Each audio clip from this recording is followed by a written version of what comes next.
నా పేరు లూద్ మేరీ. మా ఊరు వెంగళాయపాలెం. నా భర్త పేరు శీల్ సింగయ్య. అతను జగనన్న గారు వస్తున్నారని చూడటానికి వెళ్ళారు. అది యాక్సిడెంట్ అయితే అక్కడ కారు తగిలిందని అన్నా అయింది. మాకు మరి నేను కూడా జగనన్న గారిని చూడటానికి నల్లపాడు దగ్గరకు వెళ్ళాను. వెళ్తే మాకు ఫోన్ చేశారు. ఫోన్ చేస్తే మేమేమన్నా అక్కడి నుంచి హాస్పిటల్కి బాగానే ఉన్నారు, బాగానే మాట్లాడారు. మా ఇద్దరు పిల్లలని చెప్పారు, మా ఊరు పేరు చెప్పారు, మా మామయ్య పేరు చెప్పారు, మాకు నా పేరు కూడా చెప్పారు.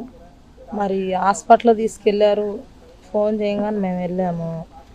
అంబులెన్స్లో ఏమైందో మాకు డౌట్గానే ఉంది. అంబులెన్స్లో ఏమన్నా చేశారేమోనని. అది జగనన్న గారు అంటే మాకు చాలా అభిమానం.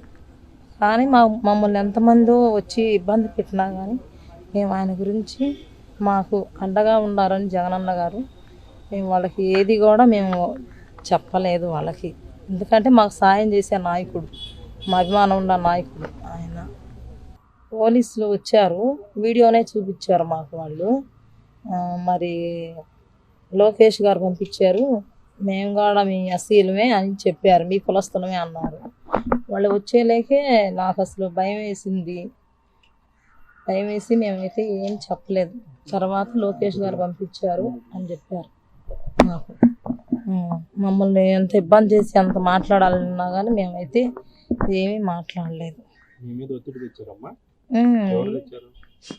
లోకేష్ గారు వాళ్ళే చాలా మంది 50 మంది దాకా మా ఇంటికి వచ్చారు. చెప్పేస్తారు వాళ్ళు, మేము లోకేష్ గారు పంపించారండి మమ్మల్ని అన్నారు. ఆ మాట వాళ్ళు ఎలా జరిగిందమ్మా మీకు చూడమ్మా, ఇవి మరి ఇతను యాక్సిడెంట్ అయింది కదా, కారు కింద పడిందని అన్నారు వాళ్ళు. ఆ మాటే చెప్పారు వాళ్ళు. కానీ మేము నమ్మలేదు అది.